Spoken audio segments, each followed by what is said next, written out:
थुंग थुंग दिन भर जंगल जंगल भटकता रहता और इधर उधर पड़ी सूखी लकड़ियां और पेड़ों की टूटी डालियां चुनता रहता।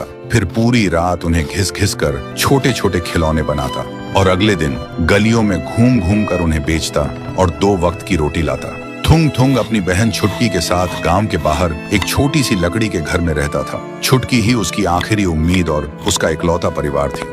छुटकी की मुस्कुराहट देखकर थुंग थुंग अपनी सारी थकान भूल जाता, लेकिन गरीबी इतनी थी कि कई बार दोनों को सिर्फ पानी पीकर सोना पड़ता था। एक दिन थुंग थुंग जंगल में लकड़ी खोजते हुए बहुत अंदर तक चला गया था। तभी वहां उसे एक अजीब सा पेड़ दिखा जिसके पत्ते बिल्कुल गुलाबी थे। थुंग थुंग ने सोचा, इसकी लकड़ी कितनी चिकनी और अनोखी है, इसका खिलौना बेचकर शायद आज 2 पैसे ज्यादा मिलेंगे। फिर उसने उस पेड़ पर चढ़कर एक छोटी सी डाल काटी और घर आकर रात भर जागकर उसने एक बहुत ही सुंदर गुड़िया बनाई।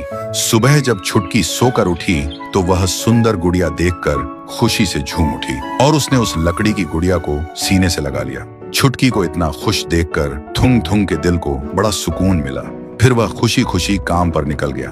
पर जब शाम को वापस लौटा तो उसने देखा छुटकी बिल्कुल चुपचाप बिस्तर पर बैठी है और वह गुड़िया जो सुबह तक छोटी थी अब थोड़ी बड़ी लग रही थी। थुंग थुंग को लगा शायद थकान की वजह से आंखों का धोखा होगा। फिर उसने छुटकी को आवाज दी, छुटकी आ खाना खा ले। पर छुटकी ने कुछ नहीं कहा।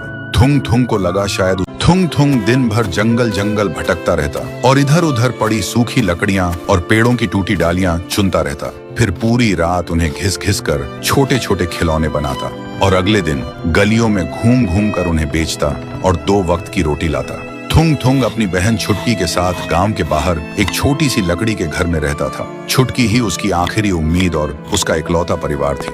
छुटकी की मुस्कुराहट देखकर थुंग थुंग अपनी सारी थकान भूल जाता, लेकिन गरीबी इतनी थी कि कई बार दोनों को सिर्फ पानी पीकर सोना पड़ता था।